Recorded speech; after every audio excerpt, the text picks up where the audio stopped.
Et ils veulent entraîner l'Algérie dans une guerre contre le Maroc. C'est pas normal, les accusations, on a dépassé toutes les lignes rouges. Et en plus, ce qui m'étonne, c'est le silence des Émiratis.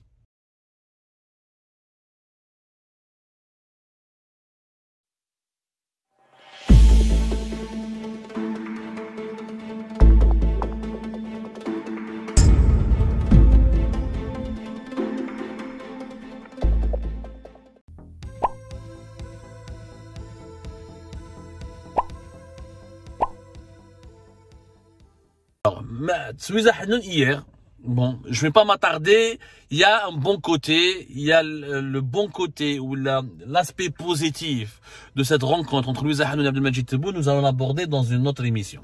Ce qu'elle a dit sur le détenu politique, sur les mesures d'apaisement, sur les élections présidentielles de 2024, elle a dit des choses très intéressantes, rassurantes et j'espère que ce qu'elle a dit est vrai.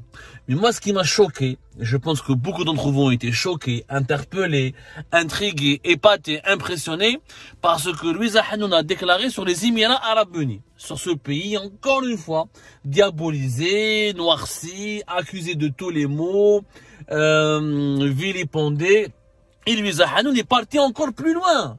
Alors, on en a parlé avant-hier de cet article de la radio algérienne qui accuse les Émirats Arabes Unis d'avoir débloqué un budget de 15 millions de dollars pour financer au Maroc et pour permettre aux Marocains d'orchestrer ou là, de lancer ou là, de financer une campagne médiatique sur les réseaux sociaux et sur les médias hostiles à l'Algérie afin de saper les relations de l'Algérie avec ses voisins de l'Afrique subsaharienne, notamment le Mali et le Niger, de l'Afrique sahélienne. C'était la radio, donc c'était la voix officielle de l'État algérien. On en a parlé, on a fait déjà avant-hier plusieurs émissions sur ce dérapage, une dérive politique et diplomatique qui sans précédent. Louisa Hanoun est partie encore plus loin.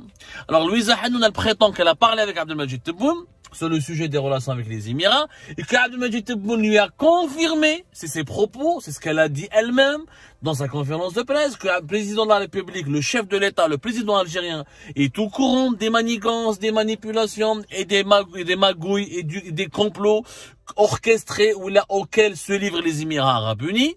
Et Louisa Hanoun, elle est partie encore plus loin en confirmant l'histoire, le récit, les fameuses fake news. Pour elle, donc c'est pas une fake news.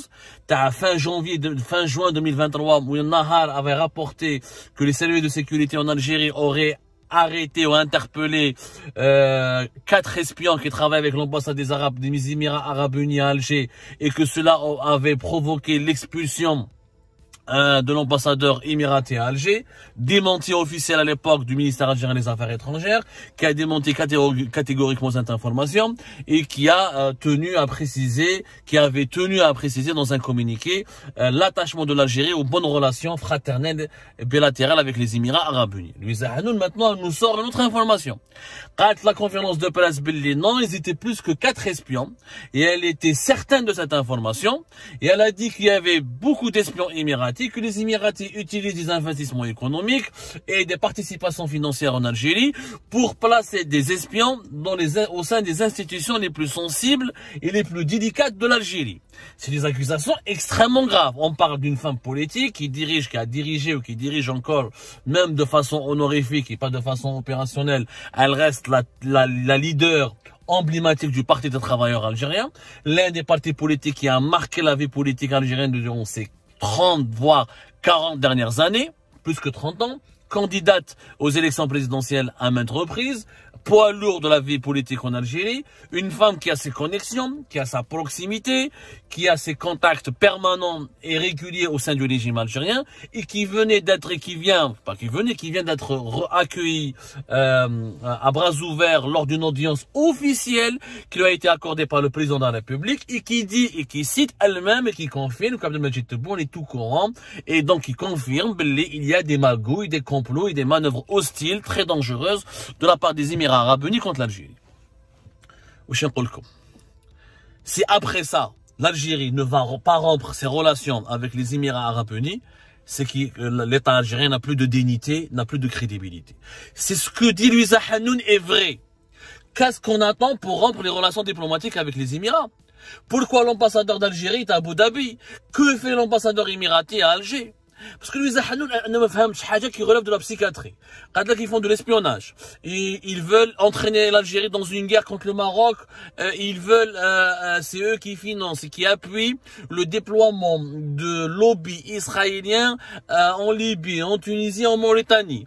Que c'est les Émiratis qui ont fait une stratégie avec les Israéliens et les Marocains pour isoler l'Algérie, pour menacer sa sécurité nationale. Ils veulent armer le Maroc et pousser le Maroc à faire la guerre à l'Algérie, donc à tuer des Algériens et des Algériens.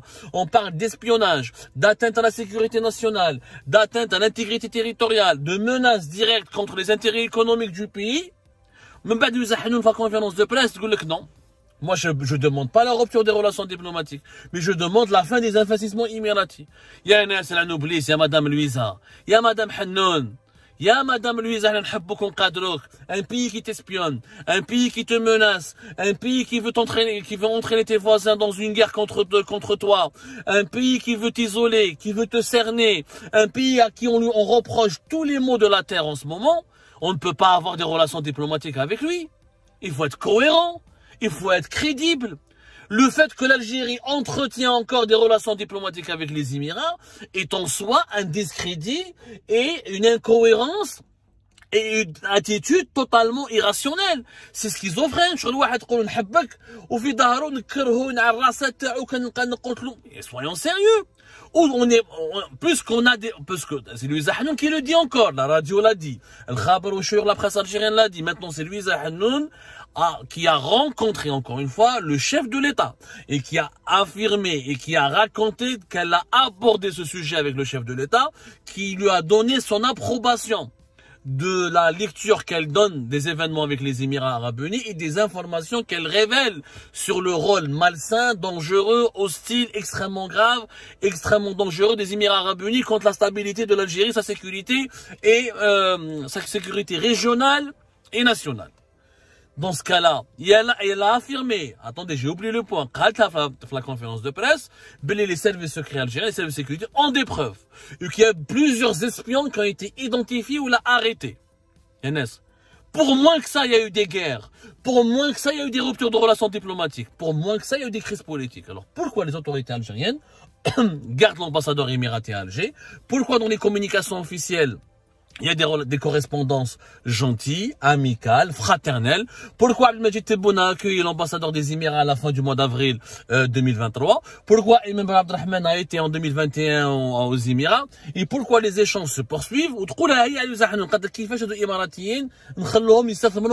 Effectivement, les Émiratis ont toujours leur investissement avec l'usine de Tieret de l'armée nationale et populaire, où il y a du montage et de l'assemblage des véhicules Mercedes, qui se fait en partenariat avec un fonds d'investissement émiratis qui ont eux-mêmes introduit Mercedes en Algérie pour qu'elle puisse permettre à l'armée algérienne de monter, de rassembler des véhicules militaires ou des véhicules de poids lourds ou des véhicules utilitaires dans la marque Mercedes.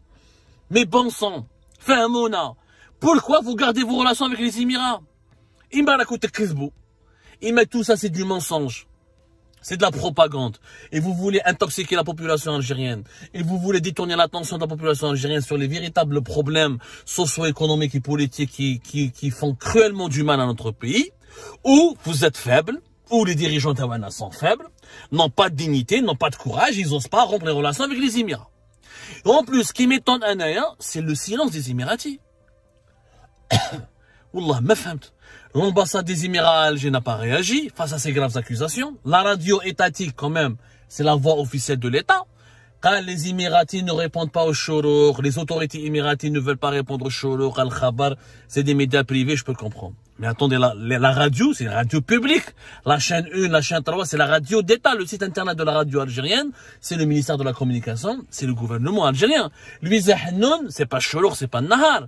Elle vient de rencontrer le président de la République. Elle a été reçue. Elle raconte et elle révèle que la présidence, que Abdelmajid Tebboune lui-même lui a confirmé, les Émirats font ou la pratiquent une politique hostile contre l'Algérie, qu'ils menacent l'Algérie ou qu'ils veulent du mal à l'Algérie et qu'ils sont dans une alliance totalement hostile et dangereuse contre l'Algérie, sa sécurité et ses intérêts dans la région. Je ne comprends pas. Les Émiratis face à de graves accusations, pourquoi ils ne réagissent pas? Pourquoi les Émiratis ne réagissent pas? Moi, je fais ni le gouvernement des Émirats qui a réagi, ni leur agence de presse, ni la radio, ni les médias émiratis. Je vois rien. Donc, pour moi, il y a deux explications. Ou les Émiratis se disent, bon, les Algériens, c'est un pays de fous. Ils sont totalement faux, c'est des gens détraqués. On va pas perdre notre temps avec eux. Ou les Algériens, où leur ont dit, écoutez, ne vous inquiétez pas, on va vous attaquer dans les médias, on va vous attaquer dans la presse, on va vous salir, on va vous provoquer, mais ne vous inquiétez pas, c'est juste de la mise en scène, c'est juste du théâtre, on a besoin de vous utiliser pour notre cuisine interne, on a besoin de vous utiliser comme un épouvantail, comme un ennemi, on a besoin d'un ennemi extérieur pour durer au pouvoir et pour manipuler notre population. Il n'y a que deux thèses. Il n'y a pas 36 000 thèses. Parce que c'est pas normal, les accusations, on a dépassé toutes les lignes rouges. Ou là, les Émiratis ont dépassé toutes les lignes rouges. Dans ce cas-là, les Émiratis n'accusent pas l'Algérie, ne réagissent pas, ils n'ont rien fait. Mais à part apparemment quelques mesures, ils ont interdit, ils ont supprimé les visas, ou là ils ont interdit de délivrer des visas à quelques personnalités algériennes. Ce sont les informations qui circulent et qui m'ont été moi-même confirmées par plusieurs sources concordantes. Mais à part ça, les Émiratis n'ont pas stoppé les relations, n'ont pas voulu rompre les relations, n'ont pas rappelé leur ambassadeur, n'ont pas expulsé l'ambassadeur algérien. Il n'y a que l'Algérie, il n'y a que les dirigeants algériens qui gesticulent et qui accusent. Je parle de gesticulation, ce n'est pas pour rabaisser ou là pour humilier nos dirigeants. Il y a des narab, à partir du moment où tu affirmes que tu es menacé, qu'il y a un complot contre toi, qu'il y a des manœuvres hostiles, qu'il y a une alliance israélienne et marocaine portée par les Émirats contre notre sécurité nationale et notre stabilité, qu'est-ce qu'on fout avec ce pays? Alors, rompons les relations. Louisa Hanoun n'est pas crédible, elle n'est pas sérieuse, elle insulte notre intelligence quand en pleine conférence de presse, elle dit, moi je vous dis ça, il y a eu des espions, ils font de l'espionnage, ils menacent notre pays, ils nous font la guerre, ils veulent nous déclarer la guerre, mais j'appelle pas à la rupture des relations diplomatiques.